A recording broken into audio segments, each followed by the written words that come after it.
So, according to Weaver, cultural studies is a multidisciplinary approach to understanding the many elements of culture, from the more traditional notions of culture, such as high culture, to the popular culture, such as hip hop, comic books, movies, etc. Cultural studies is a multidisciplinary field because the majority of cultural studies scholars come from other fields, such as sociology, biology, mathematics, etc. Cultural studies, by most definitions, seeks to level off so-called high and low culture. Traditional culture is not better than what is considered popular or low. Cultural studies seeks to understand the historical context of culture. Hip hop, for example, arose from the conditions of no work, and decades of racism and neoliberal economic policies saw the flight of both whites and manufacturing jobs from the New York City boroughs, particularly Brooklyn. As Blacks and Latinos struggled to find work and purpose, they found their voice in what was economically and politically hopeless situation, and hip hop was born. It was a way for those without power to express themselves. Where cultural studies scholars are most concerned is the influence of power. Power is also a major component of any definition of cultural studies. Power, as Weaver claims, has dictated for centuries what should be studied. Before the 20th century, it was the church and the white male upper class in positions of great power who decided what was worth studying and appropriate. Those in power used art and artists to defend their taste from the common people. In this way, curriculum studies and cultural studies are similar. Who decides what is to be studied in the school? This decision has extreme social, political, and cultural power. Giraud writes, cultural studies raises questions about what knowledges are produced in the university and how these might extend and deepen democratic public life. Equally important is the issue of how to democratize schools so as to enable those groups largely divorced from or simply not represented in the curriculum to be able to produce their own self-images, tell their own stories, and engage in respectful dialogue with others. Curriculum studies is also concerned with questions of what knowledges and experiences are provided in schools. What is taught and why has a significant impact on how we think, how our students think, and how society's democratic values. Curriculum decisions have significant power over how students view and shape the world. Weaver writes that people who are able to attach meaning to textual and visual images will have the skill, power, and insight to name reality and control meaning. This power is simultaneously creative and potentially authoritarian. The curriculum studies scholar, like the cultural studies scholar, is going to be concerned about the meaning of the language and images contained within the text and other media supplied to our students because of its potential to influence. As cultural studies theorists such as Hall have observed, no identity, including class, is natural, innate, and inevitable. Instead, identities are formed and reformed within and in resistance to structures of power and do not exist before societal conditions. As Gramsci wrote, the dominant classes do not maintain control through the use of force or through blatant manipulation, a la Adorno or Horkheimer. Instead, Gramsci writes or describes a process of hegemony or winning the consent of the subordinated. The struggle to gain this consent is played out in multiple fields of civil society and through Gramsci. And though Gramsci did not write specifically about popular culture, it is clear that in contemporary society, it is one of the main arenas of struggle for consent. My goal throughout this exploration was to identify core theorists in both curriculum and cultural studies who may contribute to my developing dissertation. My study seeks to address the following questions. How do students with foster care experience describe their success in higher education? How do students with foster care histories describe their experience with stigma? Furthermore, how can colleges and universities improve upon the learning opportunities for students with a history of foster care? And does stigma have an impact on their learning opportunities in higher education? I started with John Weaver's book, Popular Culture Primer.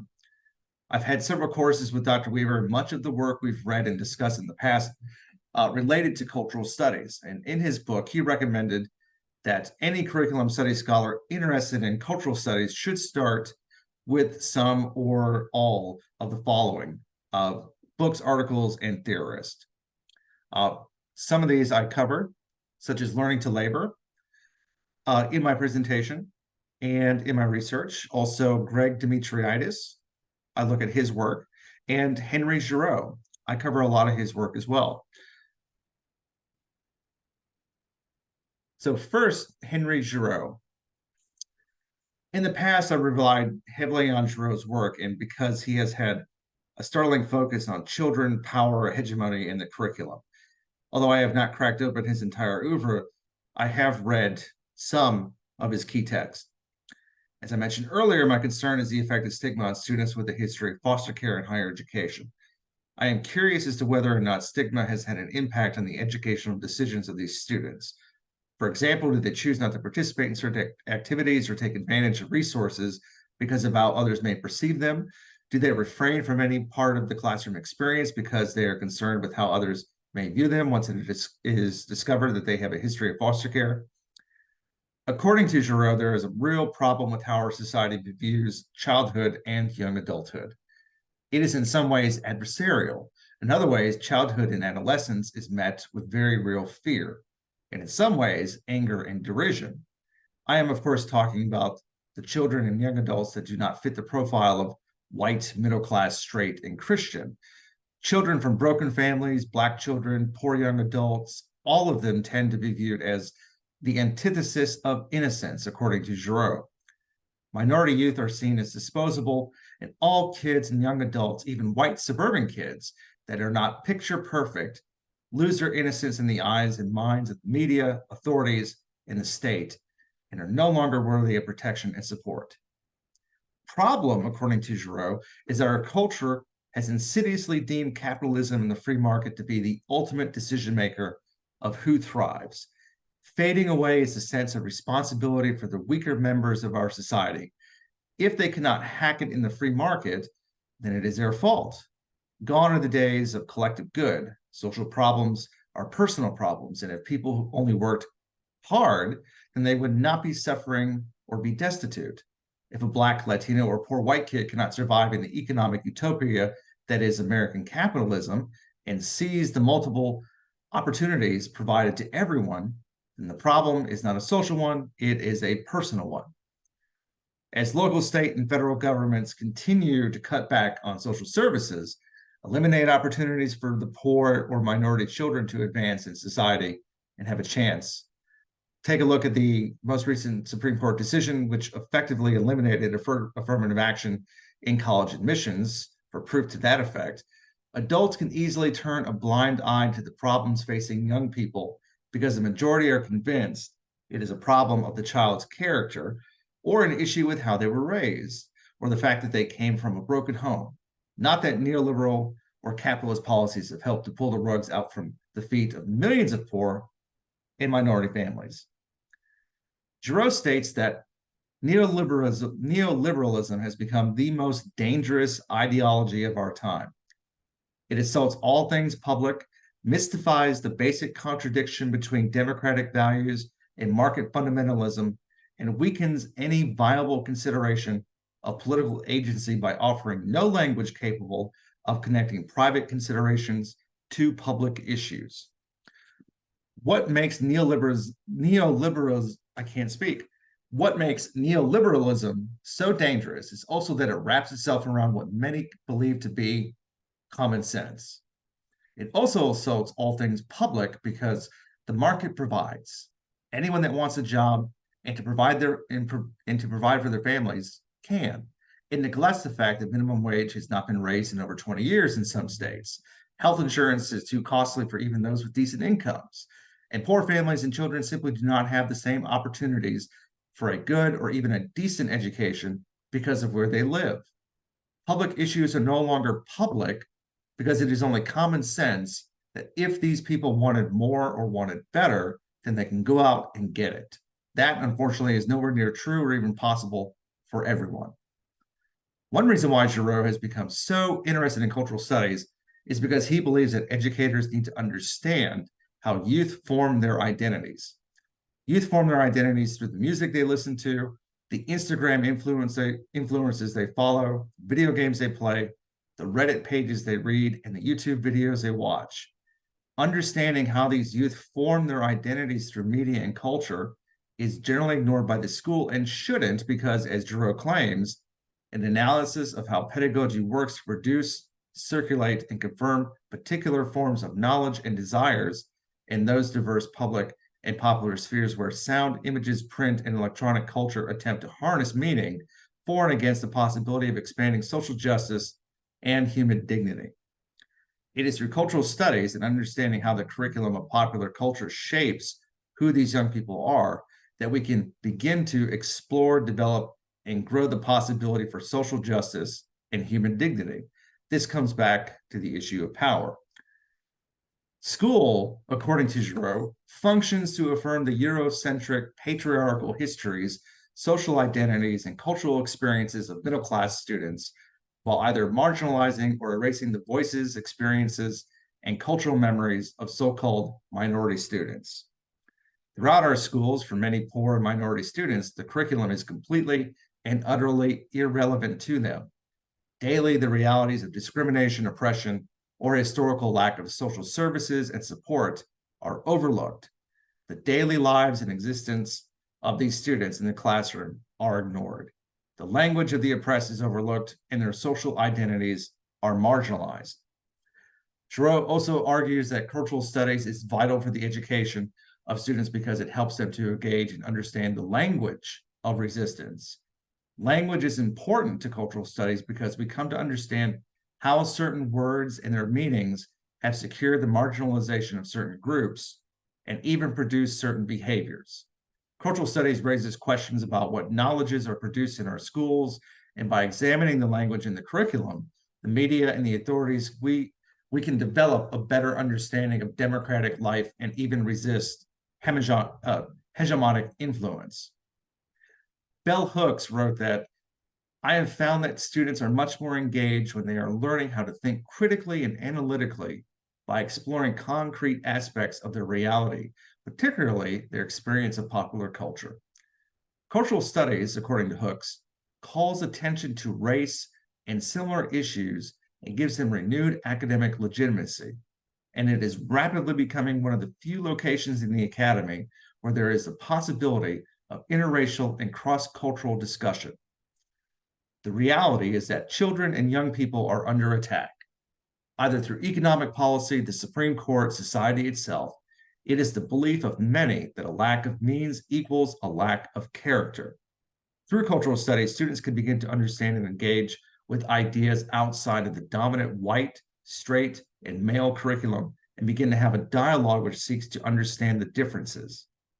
Change on how we view marginalized groups is going to occur if our schools and higher education is stuck with a curriculum that fails to explore how people form their identities, the language that manipulates our way of thinking, or the study of content which does not engage the students in their lived reality.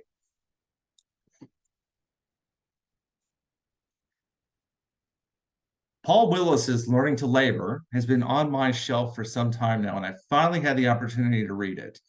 This book, along with many others, was recommended to me by my committee, and I can certainly see why. The 12 white working class lads in Willis's book were from a small industrialized town in Britain dubbed Hammertown. Dolby and Demetriadis write that Willis displays the counters of an emergent white working class masculinity. He focused on these young men's resistance to school authority and the way they were able to subvert dominant culture on a local level through devaluing school life. Crucially, it also means that they are invested in masculine kinds of labor activities, the kinds of work associated with manual labor and heavy industry. Perhaps Willis's most important insight is that these young men are complicit in their own class reproduction. The kinds of dispositions they generate in school prepare them for life on the shop floor. In addition to the immediate financial rewards, they are more likely to have a laugh on the shop floor. The culture of resistance generated in schools is entirely continuous with work culture. It is a cruel irony. What was interesting about Willis's work was that the lads he followed quickly determined that meritocracy was dead. Working hard in school would achieve nothing. The Hammertown lads, studied by Willis, had developed their own strong anti-school culture, a culture that they had developed creatively out of the materials, resources, and insights available to them. Their praxis, the creative development, transformation, and reproduction of aspects of the larger culture, paradoxically and critically led them to certain kinds of work. The effect was the manual giving of their labor power to the structures of Western capitalism. This giving, a compact with the future, as Willis described it, took working class destiny and reformed it into new purposes. What they were learning in school provided them with little to no perceived value in the real world, or at least their world. By rebelling against the school and education, the lads were actors in their own social reproduction. They were not passively accepting their own lot in life. They had accepted the idea that they were destined to fill manual labor jobs after graduation and had little interest in the cerebral work or the school culture. Willis writes that their culture, the lads, denies that knowledge is in any sense a meaningful equivalent for the generality of working class kids. It sees through the tautologous and manipulative modifications of the basic paradigm. Whether dignified with relevant progressive theories or not, it knows better than the new vocational guidance what is the real state of the job market. Learning to labor suggested that the egalitarian efforts of school could be diverted and even negated by the self-reproduction of working class subordination. Today, we can certainly see the same cultural reproduction in our schools, particularly in areas concentrated by minorities. However, they are not destined for jobs in the factory or as bricklayers or plumbers, but rather the American justice system. The repressive elements of schooling today, such as standardized testing, overt security, a police presence, with the heightened pressure on young people today, though competitive, tightly regulated, and divisive performance-driven school systems, research in the United Kingdom suggests that today's lads appear to be pushed to even more extreme alternative cultures. Nolan and Annian write that Willis's contention that working class youth, by opposing the dominant school culture, act as agents not only in the reproduction of working class culture, but in the reproduction of their own class position, is as relevant today as it was over 25 years ago. However, the oppositional behavior in school, when enacted by Black urban youth in poverty neighborhoods like in the United States, does not lead to the shop floor. Rather, in this post-industrial era of mass incarceration, oppositional behavior by working class youth of color in educational institutions often leads them directly into the criminal justice system. Since my subjects are going to be youth with a history of foster care that have entered higher education, obviously they hold some regard for the value of an education. So I would not suspect that they have developed a counterculture which is anti-education if they have taken the major steps towards entering the academy. Research has actually shown that many youth in foster care or who have a history of foster care see higher education as the only means to escape their cycle of poverty and even possible incarceration. Youth in secondary school see the school as the one place they do have freedom, living in a group or foster home with an abundance of rules, social workers constantly monitoring their every move, the state dictating where they can go and who they can be with. The school is actually the one and only place they do feel any sense of autonomy and sometimes even belonging. There is undoubtedly, however, a culture amongst students with a history of foster care that I am interested in understanding. It would be interesting to see how this culture influences their view of the school, learning, and the academy in general.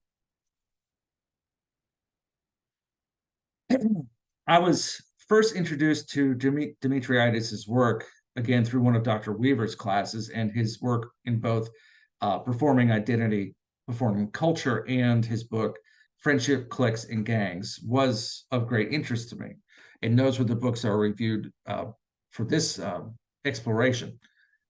In the latter work, Friendship, Cliques, and Gangs, Demetriadis followed two young men, Tony and Rufus, from a Midwestern industrial town as they grew up both under the school and the local community center.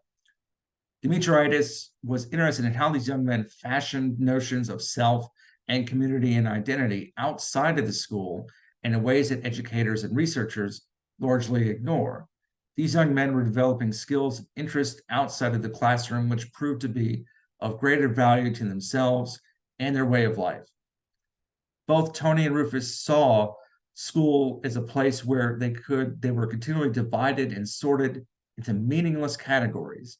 Tony, in particular, despised school because, without fail, there was no opportunity or ability to respectively challenge authority. The schools and administrators were always right, even when he and others felt that they were dead wrong. Both young men saw the school as a place where they were only subjugated. The school rarely provided them with any meaningful challenges. Continuously forced to prepare for standardized testing, for example, quickly turned them off to any opportunities available at the school. Once again, the road to meaningless tasks offered by the school made them feel inferior and very much like children.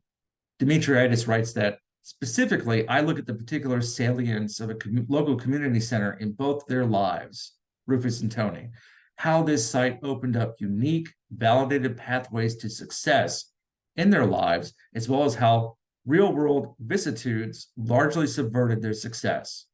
As such, this is not a celebratory project, but a sober and strategic one that aims to sharpen our perspective on increasingly critical issues vis-a-vis young people, their social identities, and the educative institutions they traverse. However, in their community center, they were able to take on challenges and activities that interested them. Whether it be running recreational activities or watching films about influential Black leaders, both young men found purpose and joy in running these activities, teaching other youth about responsibility and respect for the community, and learning to solve problems openly and with civility. Despite having numerous problems at the school, usually with, again, authority figures, and being suspended and put into an alternative school, Tony garnered an interest in teaching from his time and work at the community center. Demetriadis writes that the club provided him with the opportunity to be creative in drawing on his own skills and interests he often elided in traditional schools. The club provided many such possibilities for these young people to perform well and both learned a lot from the experience. At the school, he only learned to despise the authorities and teachers that treated him like a child, refused to understand his complaints or point of view, and in a detestment of the curriculum that failed to provide him with anything of value. At the community center, he had the chance to learn and teach other young people the skills and knowledge that was of interest to them and would most benefit them. As a leader at the community center, Tony learned from the oppressive nature of the school what not to do and how not to treat people. Rather than ignore the youth and merely throw a bunch of rules at them, everyone was allowed to speak their mind, say their piece, and work towards an understanding or compromise to where everyone felt heard, appreciated, and understood. In a city ravaged by gang violence, rampant poverty, and no opportunities for youth, and the threat of intimidation or even incarceration for merely walking the street, the school was not where these young people learned what was most valuable and important to them. The community center, on the other hand, provided these young men with a safe haven, a place where they could thrive and learn life skills and participate in activities that could benefit them in the future. I think what is important here, especially for my work, is a consideration of whether or not the curriculum in higher education discourages students with the history of foster care. Like Tony and Rufus, do these college students find the curriculum oppressive in some way due to stigma? For example, studies have shown that students in higher education with a history of foster care neglect to take advantage of some of the resources available to them. Why is that? Do they, like Tony and Rufus in this study, feel as though they are treated unfairly, like they are children, or that their concerns are not listened to? What resources and activities do they seek outside of the curriculum of the Academy for support? Most curriculum study scholars are concerned with incorporating cultural studies into the curriculum as a way to forge an alternative discourse on the renewal of public education, one linked not so much to education policy as to new social movements in the public that potentially had the power to articulate a counter-hegemonic discourse to the dominant corporate state of high-stake testing, teacher and accountability and higher standards, and to revision the relationship between educators and their communities. This is important because those defined by dominant cultures are normally as normal are granted the full rights of participation in democratic public life, while those represented as abnormal are excluded from such rights. And who has been given the role of playing the abnormal other in American community life?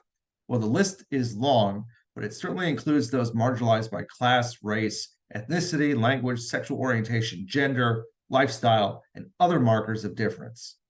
One might say the difference itself is marginalized with normalizing American communities. Students with a history of foster care are marginalized and are certainly not considered normal because of their status as poor, as minorities, as wards of the state, amongst other factors and characteristics. They could be considered ultra marginalized due to a lack of community. In my research here, I looked at several curriculum studies scholars such as John Weaver, Toby Daspit, Susan Edgerton, and others that utilize cultural studies in their curriculum studies scholarship. And these are some of the works that I looked at. So we'll start with Weaver and Daspit, and I read their articles, Rap in the Academy, Academy Work, Education, and Cultural Studies, and Promises to Keep, finally, Academic Culture and the Dismissal of Popular Culture.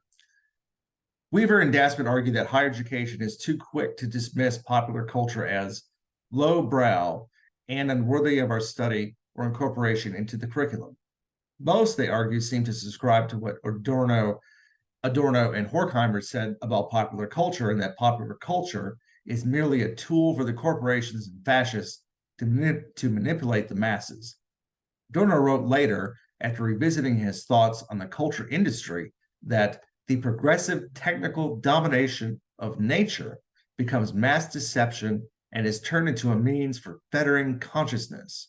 It impedes the development of autonomous, independent individuals who judge and decide consciously for themselves.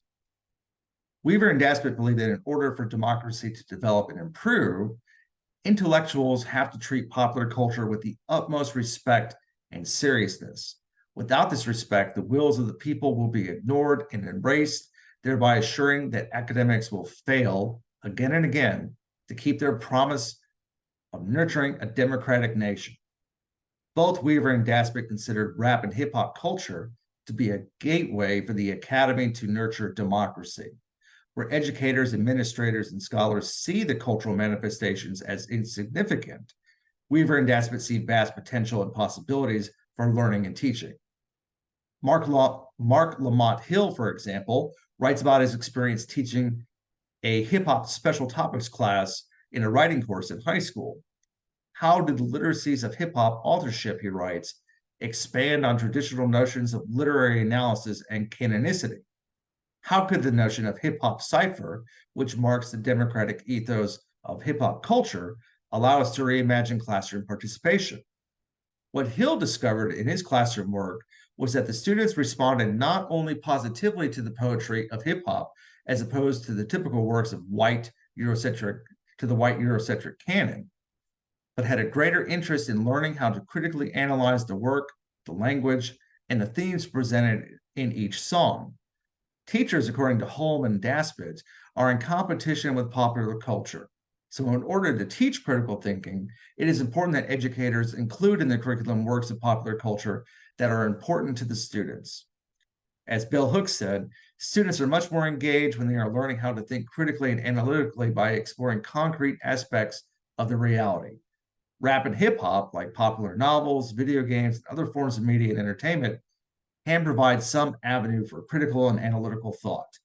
Of course, this is important to our democracy because of a generation incapable of thinking critically and analytically will be enabled and perhaps incapable of deciphering the messages from corporations and the state. Edgerton and Faber writes that what transpires in higher education directly and profoundly affects the well-being of the society as a whole. This is so in part because of the kinds of expertise and leadership that higher education is expected to foster. But more than this, higher education represents a crossroads of our social and political landscape, the nearest thing we have to a laboratory for addressing the promises and challenges of our conscientious, culturally diverse, and fundamentally incomplete democracy. So what I'm likely interested in here, and what relates to my study of how students with a history of foster care, is what the curriculum possesses for them. How does this particular student population interact with the curriculum?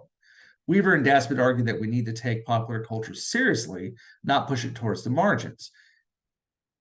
That it is vital that we understand what the youth of today experience and enjoy outside of the classroom.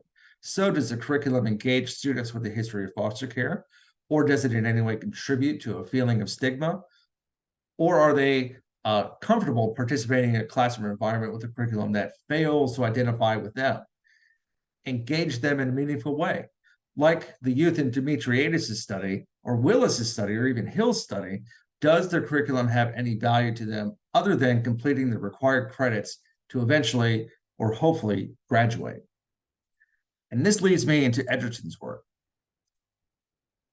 And what she argues is that the incorporation of multiculturalism and into the curriculum is typically done as an add-on and not something we take seriously enough in education. Literary works of marginalized groups can provide a passage to understanding, but not when they are merely touched upon in the curriculum. She writes that certain literary works can provide a kind of practical immersion, while autobiographical work done alongside literary readings can serve as a medium for suspending resistance to the difference by placing the self positively within that difference. Would it be possible to work towards a curriculum that includes literature, for example, which will help others understand the issues faced by the poor? It might be possible to eliminate some of the stigma placed upon students with a history of foster care if others could understand their circumstances. Overall, I did find it a bit difficult to find curriculum studies scholars who use cultural studies in their work that was also relevant to my dissertation. I did leave Apple out here intentionally and because I wanted to explore other people's work, especially some of the works that were recommended to me by my committee, but I will surely be including Apple's work in my dissertation in the future. But I did discover a recent article in the JCT, and in it, Chong and Nelson write about curriculum as shadow play. This shadow play they refer to are the shadowy spaces where marginalized groups discuss issues important to them. And it's just how it sounds. It's done not in secret, but in the shadows of everyday life. One example they trotted out was Black Twitter. For those that are unclear as to what Black Twitter actually is, well, it's not necessarily anything. University of Virginia Assistant Media Studies Professor Meredith Clark defines Black Twitter as a network of culturally connected communicators using the platform to draw attention to issues of concern to Black communities. It's the culture that we grew up with. It's the culture that we experience in our lives in school, in the workplace, with entertainment, and you see conversations coalesce around specific cultural moments. I always explain to people that Black Twitter doesn't have a gateway, a secret knock. It's not a separate platform. It's all in the way that people use the platform to draw attention to issues of concern to Black communities. So these shadowy spaces, such as Black Twitter, are spaces of refuge that can serve as an effective cover for shadow play that undercuts dominant curriculum and narratives. The authors in this article are highlighting an ethic of speaking back from the shadowy spaces as opposed to merely hiding from the official luminous gaze of the institution of mainstream culture. They position shadowy spaces as not literally hidden, but again, merely out of view from a particular vantage point, such as that of the administrators of the school or the government, corporations, and the like. This is especially important in curriculum studies because it challenges the white-centeredness of both diversity and inclusion efforts and formal school curriculum, allowing students and teachers to engage in their own learning beyond the gaze of state standards, restrictive legislation, and administrative disbelief in response to instances of racism or bullying.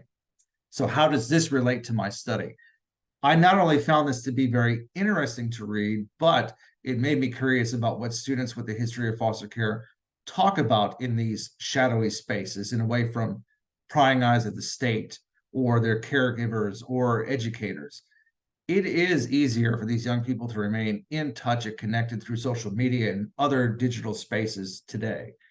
What knowledges are they sharing amongst themselves? Are they engaging in their own learning? I am curious as to whether or not they are, and this may be of great importance to my study of the lived experiences of college students with the history of foster care. Thank you all very much for taking the time to listen to this. I felt like it went a little long, but I had a lot to say, and I actually had to cut a few things out, but I will post a copy of the presentation um, on Canvas or on our course site. And also, I do have a copy of a transcript that I've read from if we want to look at that too. I won't post that, but that will be available as well. Thank you all. Enjoy your summer, and I will see you soon.